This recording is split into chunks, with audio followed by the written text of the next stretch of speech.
FTP நேயர்களுக்கு வணக்கம். இன்று நம்முடன் ஐயா ரவிச்சந்திரன் இணைஞ்சிருக்காரு. வணக்கம் சார். வணக்கம் சார். தமிழ்நாட்டில் நாடாளுமன்ற தேர்தல் நடந்து முடிஞ்சிருக்கு, போலிங் முடிஞ்சிருக்கு, ஜூன் 4 ரிசல்ட்டு. ஸோ இந்த போலிங்கில் வந்து எல்லாருமே இது வரைக்கும் பிஜேபியோட பர்ஃபார்மன்ஸ் எப்படி, திமுக ஸ்வீப் பண்ணுமா, அதிமுக கிளம்பிச்சாங்க. ப்ளஸ் நாம் தமிழர் பற்றி அவ்வளோ டாக் இல்லை.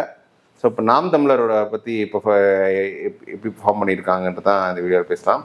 ஸோ நாம் தமிழர் பர்ஃபார்மன்ஸ் இந்த லோக்சபா எலெக்ஷனில் போலிங் இன்னைக்கு எப்படி இருந்துச்சுன்னு நினைக்கிறீங்க? நாம் தமிழர் 39 மக்களவை தொகுதியிலையும் தனித்து போட்டியிட்டு, புதுச்சேரி உட்பட 40, 26லையும் தனித்தே போட்டி 150, 25 to 30 வயசு உள்ளவங்களை கேண்டிடேட்டாக போடுவோங்கிறத டிக்ளேர் பண்ணி நம்பிக்கையோடு களமாடக்கூடிய ஒரு கட்சி. குப்பனோ சுப்பனோ அவன் விருப்பத்துக்கு ஆடு நனையுதுன்னு ஓனாய் அழுகிற மாதிரியெல்லாம் நாம் தமிழருக்கு முடிவை யாரும் முடிவு செய்திட முடியாது. சீமான் தெள்ள தெளிவாக தனித்துங்கிறத அவர் டே 1ல இருந்தே நாமே மாற்று, நாம் தமிழரே மாற்றுன்னு வராரு. அந்த மாற்றுங்கிற அந்த இதில் அவர் வந்து தொடர்ந்து வளர்ச்சியை பெற்றுட்டு இருக்காரு. இந்த இதுலையும் அவர் வளர்ச்சியை பெறுவாருங்கிறதுல நான் உறுதியாக நம்புகிறேன். பட் இந்த இதில் வந்து மாற்றுங்கிறத அண்ணாமலையும் கிளைம் பண்ணார். அதை வந்து சீமான் வந்து ஹெவியாக அடித்து இல்லைன்னு சொல்லலை. ஒரு குறிப்பிடத்தக்க அளவுக்கு தான் கடைசி நேரத்தில் தான் அது ஈரோடு கிழக்கில் அதிமுக ஆதரிச்சதெல்லாம் சீமான் வந்து விமர்சனம் வச்சார். எனிவே சீமான் வந்து தூய்மையான மாற்றுங்கிறதுல யாருக்கும் மாறுபட்ட கருத்து இருக்க முடியாது. 2019 மக்களவை தொகுதியில் நாம் தமிழர் 3.8% வாக்கெடுத்தாங்க. நாம் தமிழரை பொறுத்த அளவில் ஆர்கே நகரில் தினகரன் ஏறி வரும்போது திமுக அதிமுக பலையனம் அடையும் போதும் அவங்க தமிழ் தேசிய வாக்கில் ஏறி போனாங்க. தமிழிசை தான் நோட்டா கீழே, இந்துத்துவா வந்து கீழே போச்சு. அதே போல் 2021 ஸ்டாலின் இறங்கி வரும்போது எடப்பாடி பழனிசாமி ஏறி போகும்போதும் தினகரன் கமலஹாசன் பலகீனத்தில் சீமான் ஏறி தான் வந்தார். ஸோ எல்லா கட்டத்திலுமே வந்து சீமான் வந்து பாசிட்டிவாக ஏறி போகிறார். அவர் பிரபாகரனை தமிழின தலைவனுங்கிறதா என் நோக்கமே தவிர, பிரபாகரன் வாழ்கைங்கிறதா என் நோக்கமே தவிர, பெரியார் ஒழிகைங்கிறது என் நோக்கம் இல்லைன்னு சொல்கிறாரு. அப்போ யார் ஜெயித்தா யார் தோத்தாங்கிறதெல்லாம் பிரச்சனை இல்லை.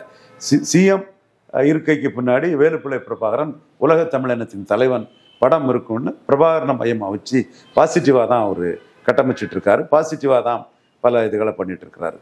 ஸோ அவருக்கு ஒரு பாசிட்டிவ் அப்ரோச்சுக்கு மக்கள் மத்தியில் அவருக்கு ஒரு பெரிய ஆதரவலையும் இருக்குது. அந்த வகையில் மாற்றுங்கிறதுல வந்து இன்னைக்கு முதன்மையான உறுதியான உண்மையான மாற்றா களத்தில் நிற்கிறது நாம் தமிழர் சீமான் தான். அந்த வகையில் 2021 களத்தை விட்டு விலகிய தினகரனும் கமலஹாசனும் 24லையும் ஒருவர் திமுக கூட்டணிலையும் ஒருத்தர் பாஜக கூட்டணிலையும் போயிட்டாங்க. இவங்க வந்து 19ஆம் ஆண்டு ஒருத்தர் 5.5% வாக்கெடுத்தாரு, இன்னொருத்தர் வந்து 3.7% வாக்கெடுத்தார். 9.2% வாக்கு இவங்க எடுத்திருக்கிறாங்க. இந்த வாக்கில் பாதி அளவுக்கு மேலே சீமானுக்கு கண்டிப்பாக போகும். என் தம்பி ஜெயந்தன் அம்பலம் அவர் வந்து மதுரையில் இருக்கிறாரு. அவங்க தெரு சின்ன தெரு, அந்த தெருவில் உள்ள 100 ஓட்டில் 45 ஓட்டுக்கு மேலே சீமானுக்கு கள்ளர் சமூகம் உள்ள பகுதி சீமானுக்கு விழுந்துன்னு அவர் சொல்கிறார். ஏன்னா மாற்றுன்னு நிற்கிறாப்புல சசிகலா அம்மையாருக்காக பேசுகிறாருங்கிறத அவர் அந்த கருத்தை சொன்னார். ஓகே, சசிகலாவுக்காக சீமான் 2 இடத்துல பேசினார். ஒன்று தேனி கூட்டத்தில் தினகரன் விமர்சித்து பேசினார், இன்னொன்று சசிகலாட்டா இருந்து அதிமுகவை எடப்பாடி ஆட்டையை போட்டுட்டு போயிட்டாருங்கிறத சொன்னார். இப்போ இந்த இடத்துக்குள்ளே நான் என்ன பார்க்குறோம்னா, மாற்றுங்கிற அடிப்படையில் தினகரன் எடுத்த 5.5% வாக்கில் ஒரு கணிசமான பகுதி சீமானுக்கு கிடைச்சிருக்க வாய்ப்பு இருக்குது. அதே மாதிரி கமலஹாசன் எடுத்த 3.7% வாக்கில் ஒரு சிறிய அளவாவது கிடைச்சிருக்க வாய்ப்பு இருக்குது. மொத்தத்தில் அந்த 9.2% வாக்கில் ஒரு 4% வாக்குகளுக்கு மேலே சீமானுக்கு கிடைச்சிருக்குதுன்னா, மாற்றுங்கிற அடிப்படையிலே 19ல் மாற்றா நின்னவங்க விலகி போனதிலே 8% வாக்கு சீமானுக்கு வரதுக்கு வாய்ப்பு இருக்கு நான் எனக்கு மதிப்பிடுறேன். அடுத்தபடி நியூ ஓட்டர்ஸ்னா ஒரு மொத்த ஓட்டர்ஸை நான் அதில் டேட்டா எனக்கு கிடைக்கல. 5 வருஷம் நியூ ஓட்டர்ஸ் எப்படி பார்க்குறேன்னா, 18 to 28 வர உள்ளவங்கலாம் ஒரு பிளாக், 28 to 38 ஒரு பிளாக், 2 பிளாக், 38 to 48 ஒரு பிளாக், 3 பிளாக், 48 to 58 ஒரு பிளாக், 4 பிளாக். அதே மாதிரி 58 to 68 5ஆக பிரிச்சிங்கன்னா ஒரு 10 ஆண்டுகளில் 20% வாக்குகள் ஒரு இதில் கொடுக்க முடியும். அதுக்கு மேலேயும் கொஞ்சம் வாக்காளர்கள் வருவாங்க. அப்போ 5 ஆண்டுகளில் 10% வாக்குகள் வந்து நியூ ஓட்டர்ஸாக வர முடியும். 10% வாக்குகள் வர போலாகும். சரி, கொஞ்சம் குறைச்சிக்கிட்டு 9% வாக்குகள் சொன்னாலும் கூட அந்த நியூ ஓட்டர்ஸில் சீமானுக்கு 3 to 4% வாக்கு தெளிவாக அந்த நியூ ஓட்டர்ஸ் மத்தியில் சீமானுக்கு கிடைக்க வாய்ப்பு இருக்குது. அந்த நியூ ஓட்டர்ஸில் 3 to 4 கிடைக்க வாய்ப்பு இருக்குன்னு சொன்னால் அந்த 8ங்கிறத தாண்டி 12ங்கிற அளவுக்கு அது ரீச் ஆகி போகுது. அடுத்த கட்ட சீமானுக்குள்ள வாய்ப்பு என்னன்னா அதிமுக பிளவு. அதிமுக பிளவில் உள்ள அந்த வாய்ப்பும் சசிகலா மையமாவட்ட சீமானு கிடைக்கக்கூடிய ஆதரவும் ஒன்று கொண்டு இணைஞ்சது தான். அதனால அதிமுக பிளவில் சீமானுக்கு ஒரு கெயின் இருக்கு. அது எடப்பாடி வந்து வெள்ளாளக்கொண்டர் கட்சியாட்டு உருவம் பெற்றதும் வன்னியர் கட்சியாட்டு உருவம் பெற்றதும் முக்குளத்தூர் எதிராக போனதுலேயும் ஒரு உருவம் கிடைக்குதுன்னு பார்க்குறோம். அதை அந்த சசிகலா சென்ட்ரிக்கா ஒரு கெயின் வரும்னு நான் சொன்னேன் இல்லையா, அந்த கெயினோடய அதை நிறுத்திக்கிடுவோம். அதுக்குன்னு அடிஷ்னலாக போடாண்டானே பார்க்குறேன். அடுத்தால உள்ள இதுதான் ஒரு கிரே ஏரியா. திமுக வாக்காளர்களை இதுவரை சீமான் வந்து பலகீனப்படுத்தலை. அவர் 2 முறை பலகீனப்படுத்தினதும் அதிமுக வாக்காளர் தான் பலகீனப்படுத்தியிருக்காப்புல. அதிமுக இப்பவும் பலகீனப்பட்டதாக தான் நான் உணர்றேன். காரணம் 3% வாக்குப்பதிவு குறைவு. இதை நான் எப்படி ஒப்பிடுறோம்னா 1989ஆம் ஆண்டு மக்களவை தேர்தலில் அதிமுகவும் காங்கிரஸும் கூட்டணி சேர்ந்து 66% வாக்களுக்கு மேலே எடுத்திருந்தாங்க. அதே அணி வந்து 91 கூட்டணி சேர்ந்து 63% வாக்கிட்ட தான் எடுத்திருந்தாங்க. ஏன் அந்த ஒரு 3.5% வாக்கள் அன்னைக்கு குறைஞ்சதுன்னா இந்த அணியை தோக்கடிக்க முடியாதுங்கிறது செட்டில்டு மேட்டர் ஆயிடுச்சு. ஸோ வெற்றி பெற்ற அதிமுக அணி 91 89 1% வாக்கு கூடிச்சு. தோல்வியடைந்த திமுக அணி 1% வாக்கு குறைஞ்சது. திமுக ஆட்சி டிஸ்மிஸ் இருந்து ராகுல் அசாசினேஷனும் இருந்தது. எது எப்படி இருந்தாலும் அதிமுக காங்கிரஸ் இந்திரா காந்தி குடும்ப தலைமைன்னு சொல்லும்போது அது அசைக்க முடியாதுங்கிற ஒரு இதை வந்து திமுக கேடர்ஸும் ஓட்டர்ஸும் உணர்ந்துட்டாங்க. அதே மாதிரிப்பட்ட ஒரு தன்மை தான் இன்னைக்கு வந்து 53% வாக்கெடுத்து கமலஹாசன் கூட்டணியில் சேர்ந்து எதிரணி பிளவுபட்டு நிற்கும் போது கண்டிப்பா ராகுல் காந்தி கர்நாடகாவிலையும் தெலுங்கானாவிலையும் வெற்றி பெற்று இடைத்தேர்தல்களில் தமிழ்நாட்டிலையும் கேரளாவிலையும் வெற்றி பெற்று ராகுல் காந்தி இருக்கும்போது ராகுல் காந்திக்குள்ள அந்த வெயிட்டேஜை வீழ்த்த முடியாதுங்கிறத அதிமுக உளுந்து சுருண்டு வாக்குப்பதிவில் அவங்க கீழே போயிட்டாங்க. அதே போல நம்ம 53 வெற்றி பெற்று 53% எடுத்து வெற்றி பெற்று நாம ஈஸியா வெற்றி பெறுவோம்னு திமுகவும் காம்ப்ளசன்ட் ஆட்டிடியூட்ல போயிட்டாங்க. இதை நான் 89-91 அதிமுக காங்கிரஸ் கூட்டணி ஷுவர் ஷாட்டு உறுதியான வெற்றி செட்டில்டு மேட்டருங்கிற மாதிரி இதுவும் செட்டில்டு மேட்டர் தான். இப்போதான் இந்த தினத்தந்தி டுபாக்கூர் கருத்து கணிப்பாளர்களுக்கு நான் கேட்குறேன், நீங்க எவ்வளவு வாக்குப்பதிவு வர முடியும்னு உங்களால சொல்ல முடிஞ்சதா? முடியலல்ல. அப்போ நீங்க கடைசி நேரத்தில் திட்டமிட்டு டுபாக்கூரா கருத்தை கணிச்சிருக்கீங்கன்னு தான் தெரியும். முடிவு வரட்டு உங்க டுபாக்கூர்களை நான் வச்சுக்கிறேன். தினத்தந்தி டுபாக்கூர்களை நான் மக்கள் மத்தியில் தோலுரிச்சு காட்டுறேன். அது நான் தயாராக தான் இருக்கிறேன். இதே மாதிரி தான் தப்பான கருத்து கணிப்பை திருவள்ளூர்ல கடும் போட்டின்னு சொல்லியிருந்தாப்புல 60% ஓட்டு எடுத்து ஜெயக்குமார் ஜெயித்தாப்புல. கரூர்ல இவங்க சொன்னதெல்லாம் தப்பா போச்சு. மீண்டும் அந்த ராகுல் காந்தியோட அந்த கிளாமர்ல இப்படித்தான் இருக்கும்ங்கிறது வந்து 19-24 பேட்டர்ன் இருக்குது. ஸோ இதுல சீமானுக்கு என்ன லாபம் என்னன்னா அவர் ஆதரவு வாக்குகள், அவர் போல் பண்ணக்கூடிய வாக்குகள் போட்டி இல்லாத களம்ங்கும் போது அவருக்கு ஆதரவான வாக்குகள் வந்து பெரிய அளவுக்கு 39 தொகுதியிலையும் போலாகிறதுக்கு சான்ஸ் இருக்கு. இனிமேல் அந்த காம்ப்ளசன்ட் ஆட்டிடியூட்ல திமுக பறையர் வாக்குகளையும் கிறிஸ்தவ முஸ்லீம் வாக்குகளையும் எந்த அளவுக்கு இழக்குமாங்கிறது தான் ஒரு கேள்விக்குறி. அதுல பறையர் சமூக வாக்குகள் திருமாவளவன் பிளஸ் திமுக அணி கம்ப்ளீட்டா திமுகவுக்கு கன்சாலிடேட் ஆச்சு. அதனாலதான் சகோதரர் தொல் திருமாவளவனை வெற்றி வீரர், வடதமிழகத்தின் வெற்றி வீரர்னு நான் சொல்றேன். இதை போலி திராவிடர்களுக்கும் இதை ஜீரணிக்க முடியல. மற்றபடி நம்ம பங்காளிமார் இந்துத்துவாவில் இருக்கவங்களுக்கும் திருமாவளவனா இப்படி சொல்றதை ஜீரணிக்க முடியல. நீ ஜீரணிக்காம போ, அதை பற்றியான பிரச்சனை இல்லை. பறையர் சமூக வாக்குல திருமாவளவன் வெற்றி வீரர்ங்கிறது உண்மை. அதை ஒன்னாலையும் மறுக்க முடியாது, யாராலையும் மறுக்க முடியாது. நான் இதை வாங்கி அடிச்ச பிறகுதான் திருமாவளவனுக்கு எதிராக உள்ள அந்த நெகட்டிவ் செய்திகளை வந்து கொஞ்சம் அவங்களே வந்து மனச்சாட்சிப்படி குறைச்சிக்கிட்டாங்க. இப்போ திருமாவளவனுக்கு அந்த வாக்கு இந்த மாதிரி கன்சால்டேட்டது காரணம் என்னன்னா பாமக ஜெயித்துருங்கிற எண்ண ஓட்டத்தில் அந்த வாக்குகள் வந்து திருமாவளவன் திமுக கூட்டணிக்கு கன்சால்டேட் ஆகுது. இப்போ பாமக ஜெயிக்கும்ங்கிற சூழ்நிலை வந்து தருமபுரி தவிர வேற எந்த தொகுதியிலையுமே இல்லை. அப்படி இருக்கும்போது அந்த பறையர் சமூக வாக்குல கணிசமான பகுதி வந்து சீமானுக்கு போறதுக்கான வாய்ப்புகள் வரலாம். அது வந்து இவங்க பணத்தை கொடுத்து அதை தடுக்கிறதுக்கான வேலையும் திமுக காங்கிரஸ் கூட்டணி முயற்சி பண்ணுவாங்க. ராகுலை முன்னிறுத்தி அதை தடுக்க பார்ப்பாங்க.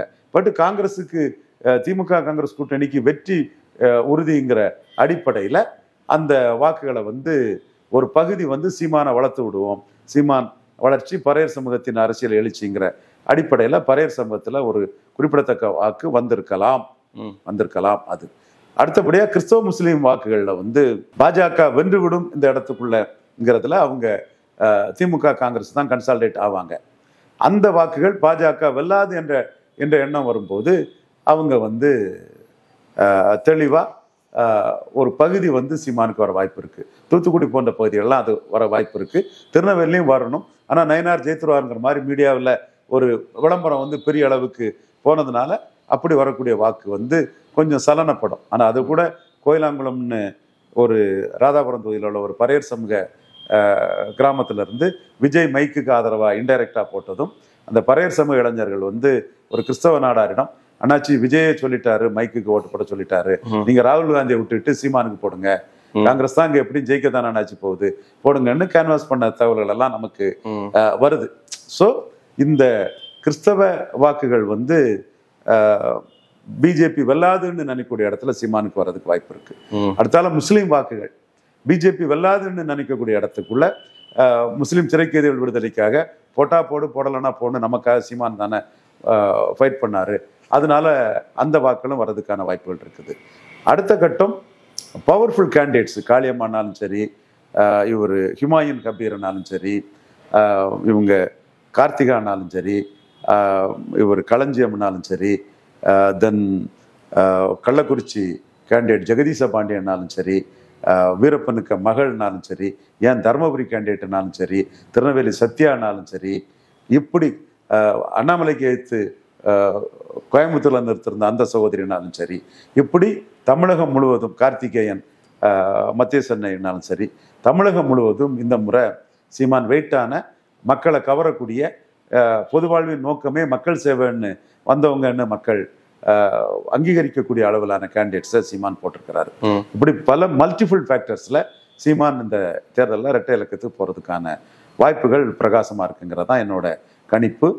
இந்த கணிப்பு தேர்தல் முடிவில் தெரிய வரும். அதற்கான சாத்தியக்கூறுகளும் வாக்குப்பதிவு 3% குறைவா போனதுல அதிமுக மன வலிமை இழந்து வாக்கு சதவீதத்தை 3 இல்ல 6% கூட அவங்க ராகுலை கண்டு பயந்து போயிருப்பாங்க, ராகுலுக்கே போட்டிருப்பாங்க, பயந்து ஒதுங்கியிருப்பாங்கங்கிற சூழ்நிலை தான் 69% தான் வாக்குப்பதிவுன்னு சொல்ல வருது. ஆனால் அந்த 69 உள்ள வரதுக்கு காரணம் நாம் தமிழரோட கூடுதல் வாக்குப்பதிவும் அண்ணாமலை சென்றிருக்காமல பாஜகவின் வாக்குப்பதிவும் தான் காரணமா இருக்க முடியும். நாம் தமிழரை பற்றி யாரும் பெருசா பேசல, கில்லிங் இன் சைலன்ஸ் தான் பலரும் பண்றாங்க. 2 to 3% வாக்கு தான் வரும்னு சுமன் ஸ்ரீராமன் போன்றவங்கெல்லாம் சொல்லியிருக்காங்க. ஏற்கனவே அவங்க 1% 7% போன நாம் தமிழரை 5% 1% போன ராஜ் தாக்கரே கூட கம்பேர் பண்ணவர் தான் சுமன் ஸ்ரீராமன். என்றாலும் இன்னைக்கு இது ஒன்றும் பிரச்சாரம் இல்லை, எல்லாமே என்னன்னு முடிவாய்ச்சி இவிஎம் மிஷினுக்குள்ள, அது என்ன வெளியே வரட்டுங்கிறதா நம்ம பார்க்கணும். அந்த வகையில ஒரு சிலர் கூட சின்ன ரொம்ப சிறுசா இருக்கு, கிராமப்புற பகுதி மக்கள் இது பண்றாங்க, மைக்கு பக்கத்துல இது விவசாய சின்னம் இருக்கு, சின்னமெல்லாம் மக்கள் விரும்பினா கண்டுபிடிச்சு போட்டுருவான். அதுல நான் எனக்கு அதுல மாறுபட்ட கருத்து ஒன்றும் கிடையாது. நாம் தமிழர் கட்சியை சார்ந்தவங்களும் 12-15 அவங்க கிளைமை வைக்கிறாங்க. நீங்களே வந்து நாம் தமிழருக்கு பாசிட்டிவா சில கருத்துக்களை சொன்னீங்க, பதிவு பண்ணுங்க. இல்லை, நிறைய வடசென்னை திருவள்ளூர் போன்ற பகுதிகளில் நாம் தமிழர் நல்லா அந்த வீக்கர் செக்ஷன்ஸ் நல்லா ஓட்டிங் வந்திருக்கு. நிறைய பேர் வீட்டில் வேலை செய்கிறவங்கலாம் நிறைய பேர் அவங்க சொந்தக்கார பசங்களை ஓட்டு போட சொன்னாங்க அப்படின்னு சொன்னாங்க. நாம் தமிழர் என்னை பொறுத்தவரை இந்த 2 தொகுதிகளில் 3வது இடம் ஒரு அப்படி வாய்ப்பு நிறைய இருக்குது. நான் சொல்கிறேன், இது உங்கள் கருத்தில் நான் சொல்கிறேன். அதே மாதிரி மத்திய சென்னையிலும் நல்லா ஃபைட் கொடுப்பாங்கன்னு நான் எதிர்பார்க்குறேன். எனிவே அவங்க வந்து தொடர்ந்து 4வது முறை தனிச்சு நிற்கனால மக்கள் நம்பிக்கை பெறுறாங்க. 5வது முறையும் தனிச்சு தான் நிற்பாங்க. தனிச்சு நிற்க தான் அவங்களுக்கு மெரிட்டு. சீமான் அதை தனிச்சுங்கிறத அனௌன்ஸ் பண்ணிட்டாரு. 5வது முறை தனிச்சு நிற்கும் போது இந்த வால்யூம் எப்படி இருக்குன்னு பார்த்து இதோட பெரிய ஒரு வால்யூம் மக்கள் மத்தியில் அவங்களுக்கு நம்பிக்கையை கொடுத்துரும். மக்களை நம்பி நம்மளை நம்பி தனிச்சு நிற்கிறாரு சீமானுங்கிறது வந்து பெரிய ஒரு பூஸ்டர் கொடுக்கும். பஞ்சாப்ல இப்படித்தான் ஆம் ஆத்மி ஆட்சியை பிடிச்சாங்க. தொடர்ந்து தனிச்சு நின்னா சீமான் பஞ்சாப்ல ஆம் ஆத்மியை ஆட்சியை பிடிச்ச மாதிரி ஆட்சியை பிடிச்சி மக்கள் மனநிலையில் உள்ள பெரிய மாற்றம் வந்து சீமானுக்கு ஒரு பெரிய பூஸ்டை கொடுக்கறதுக்கான வாய்ப்புகள் இருக்கு. சீமான் அதை உணர்ந்திருக்கிறாரு.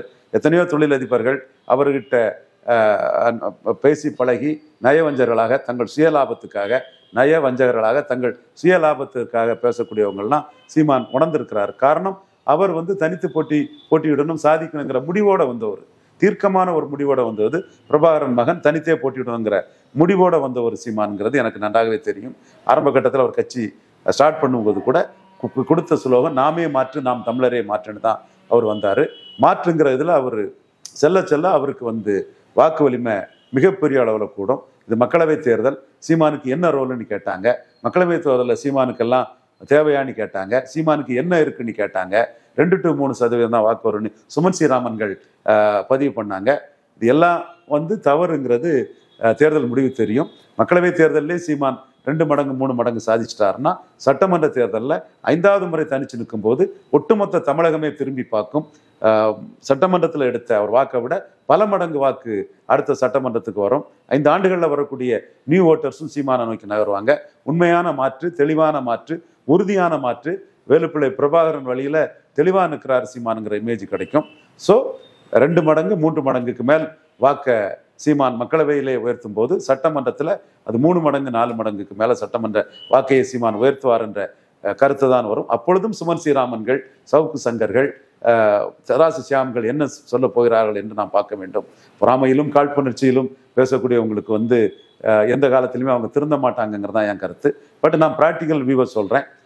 3.8 பேசிக்கில் இருந்து தொடர்ந்து எல்லா தேர்தல்களிலும் உயரக்கூடிய சீமானுக்கு பிரச்சார வலிமை, கமலஹாசனும் தினகரனும் மாற்று என்ற புள்ளியிலிருந்து மாறி கூட்டணிக்கு போனது, நியூ ஓட்டர்ஸில் சீமானுக்கு ஒரு 30-40% வருவது, லா ஆஃப் டிமினிஷிங் ரிட்டர்ன்ஸ் தேரியில் கிறிஸ்தவ முஸ்லீம் பறையர்கள் வாக்கு ஸ்டாலினை விட்டு சீமானுக்கு வரக்கூடிய சாத்தியக்கூறுகள், இப்படி பல அம்சங்கள் வந்து நீங்கள் சொன்ன மாதிரி போரர் செக்ஷன்ஸ் பீப்புள் சீமானை ஏற்றுக்கொள்வது தங்களில் ஒருவராக, இப்படி பல அம்சங்களில் சீமான் வந்து தமிழக அரசியல் களத்தில் மாற்றுங்கிறதுக்கான ஒரு பெரிய ஒரு சக்தியாக திரண்டு சீன மூங்கிலல் மாதிரி அடுத்த கட்ட வளர்ச்சி 26 சீமானுக்கு மிகப்பெரிய அளவு இருக்குங்கிறத கட்டியம் கூறக்கூடிய அளவுக்கு 24 ரிசல்ட் இருக்குன்னு நம்புகிறேன். 24க்கு முன்பே 26 தனிச்சு போட்டிங்கிறத டிக்ளேர் பண்ணது தான் சீமானோட நம்பகத்தன்மை, உறுதித்தன்மை. அந்த நம்பகத்தன்மையும் உறுதித்தன்மையும் சீமானை மேலும் உயர்த்தும் என்று உறுதியாக நம்புகிறேன். தனித்து போட்டிங்கிற அந்த புள்ளியில் சீமான் சாதிப்பார் தமிழகத்தில் என்று நான் கருதுகிறேன். ஒருவேளை அவர் வந்து வடசென்னையிலையோ இல்லாட்டி விலவங்கூர்லையோ அவர் போட்டிருந்தா அவர் சுற்றி ஒரு இஷ்யூ வந்திருக்கும்ல, அந்த மீடியா பர்செப்ஷன் நிறைய நீங்கள் சொல்கிற மாதிரி கில்லிங் சேலஞ்ச் யாரும் பண்ணாமல் அவரை சுற்றி ஒரு மீடியா வெளிச்சம் வந்திருக்கலாம்ல. இல்லை, அது வந்து 2021 ஸ்டாலின் அழைத்து அவர் நின்று இருக்கலாம். அவங்க கட்சி முடிவில் அவங்க அதை ஏற்றுக்கொள்ளல, அது சரியா இருக்காது, திராவிடத்துக்கிட்ட தமிழ் தேசியம் தோத்துட்டுங்கிற மாதிரி வந்துடுற மாதிரி ஒரு முடிவு எடுத்தாங்க. அதே மாதிரி இப்பவும் வட தமிழகத்தில் சீமான் நின்று இருப்பார்னா அதோட வால்யூம் வந்து பெரிய அளவுக்கு இருந்திருக்கும். அவர் என்ன இது பண்ணார்னா, டெல்லியை கான்சன்ட்ரேட் பண்ணதுனால வைகோ போன்ற தலைவர்கள்லாம் வந்து தமிழகத்தை கோட்டை விட்டுட்டாங்க, அதனால நான் தமிழகத்தையே கான்சன்ட்ரேட் பண்ணுறேன்னு அவங்க ஒரு முடிவு எடுத்து போகிறாங்க. இந்த தேர்தல் வந்து அவங்களுக்கும் ஒரு சாதகமான ஒரு சூழ்நிலை கொடுக்கும் என்பது ஒரு செட்டில்டு மேட்டர். திமுக அணிக்கு போட்டியே இல்லை என்ற அடிப்படையில் தான் வாக்குப்பதிவு இருக்குது நமக்கு காட்டுது. நியூ ஓட்டர்ஸு, மாற்றத்தை விரும்பக்கூடிய வாக்காளர்கள், இவங்க எல்லாம் சீமானை கை தூக்கி விடுவார்கள் என்பது நான் உறுதியாக நம்புகிறேன். சரி, ஓகே சார், இவ்வளோ தூரம் வந்து இணைஞ்சு எங்கள் கேள்விக்கு பதில் சொல்ல மாட்டேன் சார். Thank you sir.